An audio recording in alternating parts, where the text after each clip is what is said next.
Before starting the video, I would like to tell you that there is a free gift for you at the end of this video, so do watch the video till the end. You have been scrolling on internet all day and you just realize that you are left with only 2 months for your board preparation. Isn't it scaring you? 30% students ने अभी तक ना पूरा syllabus complete कर लिया होगा. They just need a proper revision. And the remaining 70% students have been trying to complete the syllabus as soon as possible. And ये 2 months बहुत ज़्यादा होते हैं बोर्ड की प्रिपरेशन के लिए. अगर आप बोर्ड की प्रिपरेशन लास्ट 4 months से स्टार्ट कर दे तो आपके 90 above बन सकते. But this can be only possible when you follow this 2 month strategy. क्या फ़ायदा उन दूसरे सब्जेक्ट्स को पढ़ने का जब इंग्लिश लैंग्वेज आपके सारे सब्जेक्ट्स के मार्क्स को न्यूट्रलाइज कर देगा. Instead of telling these important things beforehand, most of the students will not even bother to practice this. So सबसे पहले हम स्टार्ट करते हैं कॉम्पोजिशन के साथ. What are the don'ts? हमें क्या नहीं करना चाहिए? Short form in the sense contractions. Did not पूरा लिखना है तो इसमें भी आपके एग्जामिनर मार्क्स काट सकते हैं. Next one is no number. ऐसे नहीं लिखना है. You have to write 7 in alphabetical order.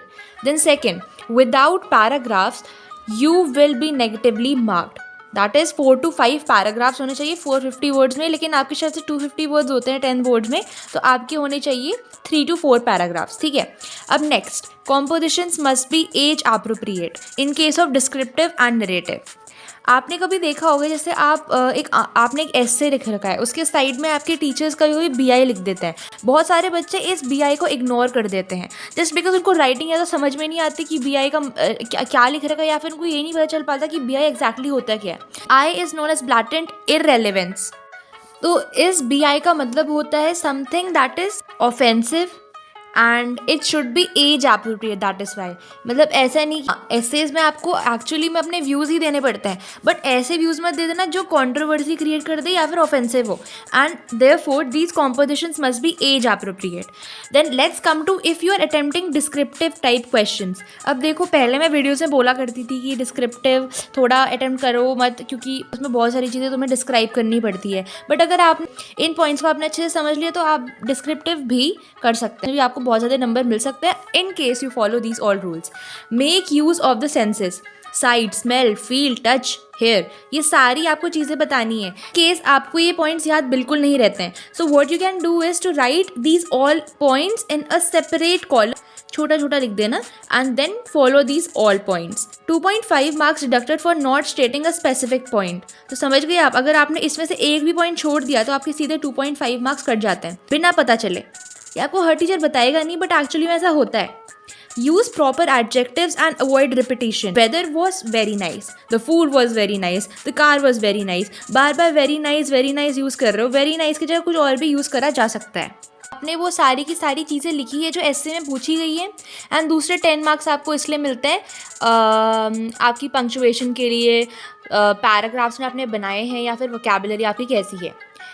अब जैसे ये मैंने आपको बताया था कि the weather was very nice, the food was very nice, then we did this, then we did that. तो रिपीटेशन नहीं करना. और ये this represents poor linguistic ability, कि आपकी बहुत पुअर लैंग्वेज स्किल्स है, आप अच्छे से एक्सप्रेस नहीं कर पा रहे हैं, आप बार बार एक ही को रिपीट कर रहे हैं. You are using the same word again again. Then we did this, then we did that, यानी कि वोकैबुलरी आपकी अच्छी नहीं है.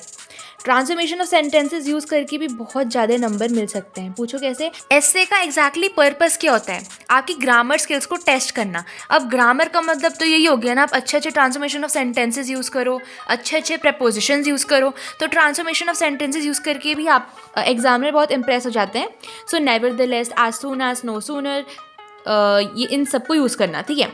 Try not to use Indian words. If any then put it in inverted commas. अब कोई लिखता है कि आई वेंट टू अ मिठाई शॉप लिख देता है कोई, and I had some samosas and jalebi लिख देते हैं वो. ठीक है. अब अगर तुम लिख रहे हो ना इंडियन वर्ड, पहले तो ट्राई करना मत लिखो, बट अगर लिखोगे तो उसका इनवर्टेड कॉमास में ज़रूर डालना. नरेटिव का मेनली मीनिंग होता है आपको उसमें मतलब आई से स्टार्ट करना होता है. योर नरेशन, आपकी स्टोरी, आपकी narration. But don't write too many dialogues, क्योंकि अगर आप डायलॉग्स बहुत सारे इंसर्ट करोगे तो एक स्टोरी बन जाएगी. तो स्टोरी और नरेशन में भी डिफरेंस दिखना चाहिए. Avoid direct speech. समझ गए? In both narrative and descriptive give descriptions. लेकिन नरेटिव में भी डिस्क्रिप्शंस देने हैं आपको. अब क्वेश्चन, ये बहुत इंपॉर्टेंट चीज़ है, बहुत इंपॉर्टेंट. अब देखो, सपोज एस्से में यह पूछा था, यू विटनेस्ड एन एक्सीडेंट या फिर you saw an accident. Question में यानी कि ऐसे में आपसे पूछा गया था कि आपने एक एक्सीडेंट देखा, उसको डिस्क्राइब करो, बट आपने अपने को ही एक्सीडेंट का पार्ट बना दिया, means you are misunderstanding the composition. So इसको भी हम ब्लेटेंट इररेलेवेंसी मार्क करेंगे। And if you want a detailed 2 months timetable which will help you to cover your syllabus from scratch, then check out this post on the ICSE Important Notes app. Along with this, they are also going to provide you subject-wise schedule which will tell you which chapter to study on a particular day and what all to study from it. That's how you can utilize these 2 months very effectively. बाकी हमारा होता है story writing. अगर आप if you are fond of writing stories and आपके पास बहुत अच्छा प्लॉट, बैकग्राउंड, कैरेक्टर्स और एकदम स्टोरी बहुत अच्छी है आपकी, तो आपको डेफिनेटली मार्क्स मिल सकते हैं। देन आता है हमारा पिक्चर कॉम्पोजिशन। आपको जो पिक्चर दी रहेगी, कभी कभी वो बोर्ड के पेपर में क्लियर नहीं आती, तो बहुत सारे बच्चे समझ नहीं पाते, तो मैं आपको ज़्यादा रिकमेंड नहीं करूँगी पिक्चर कंपोजिशन करने के लिए, बट इन केस आप किसी चीज़ को अच्छे से डिस्क्राइब कर सकते हैं, definitely I recommend you the picture composition part. उसके बाद हम आते हैं फॉर एंड अगेंस्ट वाला। अब फॉर एंड अगेंस्ट में बहुत सारे क्या करते हैं और अभी भी कर रहे होंगे, क्वेश्चन में समझ लो बोल दिया coaching are regarded as rat race institutions. अब मैंने सोचा चलो पहले अगेंस्ट लिख देती हूँ, तो मैंने अगेंस्ट में लिख दिया नहीं, क्योंकि unless we don't get the resources and the guidance we can not crack a particular examination. But on the other hand मैंने लास्ट पैराग्राफ में ये भी कंक्लूड कर दिया coaching is nothing but a business, और लास्ट में फॉर चले गई। Strategy number 2. Are you weak at science? And are you struggling with the numericals of physics and reactions of chemistry? Now, let me just tell you that जो science है आपका वो एक इंडिविजुअल सब्जेक्ट माना जाता है इन ICSE। लाइक इसके अंदर फिजिक्स, बायोलॉजी, केमिस्ट्री तीनों सब्जेक्ट आते हैं। जितने ज़्यादा सब्जेक्ट्स उतने ज़्यादा मिस्टेक करने की प्रोबेबिलिटी और उतने कम आपके नंबर। बट सोचो, हिंदी पूरा एक इंडिविजुअल सब्जेक्ट है एंड इसमें आपके 100, 99, 98 से नीचे बन ही नहीं सकते अगर आपने नॉर्मल आंसर्स लिख रखे हैं, आंसर कीवर्ड्स इंक्लूड करे हैं। अगर आप साइंस के लिए प्रिपेयर कर रहे हैं लेकिन आपने हिंदी अभी तक शुरू तक नहीं की है, तो मैं आपको बता रही हूँ पहले हिंदी करो, उसके बाद साइंस पे आना, बिकॉज हिंदी एक इंडिविजुअल सब्जेक्ट माना जाता है, वेयर साइंस में 3 सब्जेक्ट्स ऑलरेडी इन्वॉल्व रहते हैं, तो ज़्यादा आपके प्रोबेबिलिटी होती है कि आपके हिंदी में ज़्यादा अच्छा स्कोर बन सकता है and it can also be a part of your top 5 subject list. Strategy number 3 for physics. इसमें आपकी सिर्फ एक स्ट्रैटेजी है, लास्ट 1 महीने में आपको सारे के सारे PYQs करने हैं सॉल्व फिजिक्स के, बीट द न्यूमेरिकल्स डायग्राम, क्योंकि बहुत सारे क्वेश्चन जो होते हैं वो रिपीट होके आते हैं आपके, एंड इससे आपको ऑब्वियसली पेपर पैटर्न के बारे में भी पता चल जाएगा। Strategy number 4 for biology. इसमें आपको सबसे ज़्यादा इंपॉर्टेंस देना है DBQs, that is diagram based questions में। The next importance you have to give to the experiment based questions, and genetic में आपकी monohybrid crosses, dihybrid crosses, differences and the diagrams. And if you want to know the strategy of computers, I have made a video separately on computer strategy. Coming to geography, इसमें आपका map work होता है जो आपको directly 10 marks provide करवाता है। सो आप किसी भी दिन 2 आवर्स अपने मैप वर्क के लिए अलॉट कर सकते हैं। The next huge mistake we commit is not practising reasoning questions properly, specially for chapter climate, because उसमें ऐसे क्वेश्चंस पूछे जाते हैं which is based on your understanding of the chapter. If we talk about topography, the first thing which should be in your knowledge are the symbols, followed by measuring distances, directions, source of the river, occupation of that area, grid references, and you can understand all these things with one single video, and that I have posted on my YouTube channel. The only way to learn reactions of chemistry is to practice.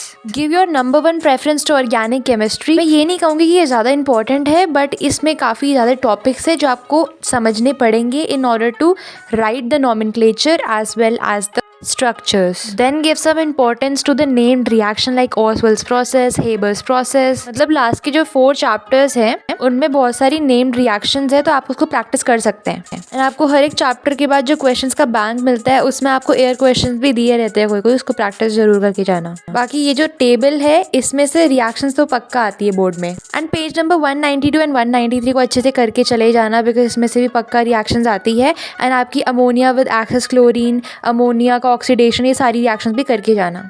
Another most scoring subject is mathematics, आपका आसानी से top 5 में आ सकता है। तो अगर आपकी maths average चल रही है और आप फोकस अभी साइंस पे कर रहे हो क्योंकि आपको कुछ समझ में नहीं आ रहा है उसमें, मैं रिकमेंड करूंगी कि आप मैथ्स को ज़्यादा प्रैक्टिस करो, जिससे कि एटलीस्ट आपका टॉप 5 सब्जेक्ट बन जाए, एंड देन आप साइंस पे आ सकते हैं।